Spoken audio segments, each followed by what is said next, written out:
અરવલ્લી પર્વતમાળાને લગતા વિવાદ વચ્ચે સુપ્રીમ કોર્ટે પોતાના જ આદેશ પર સ્ટે આપ્યો છે. આગામી સુનાવણી 21 જાન્યુઆરી 2026ના રોજ થશે.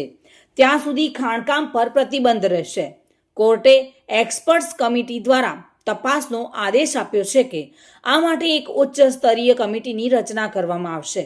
આ કમિટી હાલની એક્સપર્ટ્સ કમિટીના અહેવાલનું વિશ્લેષણ કરશે અને પછી સંબંધિત મુદ્દાઓ પર કોર્ટને ભલામણ કરશે.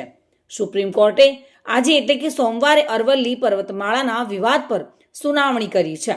જસ્ટિસ સૂર્યકાંતે આદેશ આપ્યો છે કે નિષ્ણાંત સમિતિની ભલામણો અને તેના પર સુપ્રીમ કોર્ટ દ્વારા કરવામાં આવેલી વધુ ટિપ્પણીઓ હાલ પૂરતું સ્થગિત રહેશે.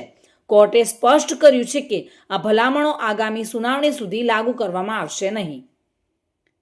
એસીએ પોતાના જ આદેશ પર રોક લગાવી છે. એટલે કે સુપ્રીમ કોર્ટે અરવલ્લી પર્વતમાળાને લગતા વિવાદ વચ્ચે પોતાના જ આદેશ પર સ્ટે આપ્યો છે.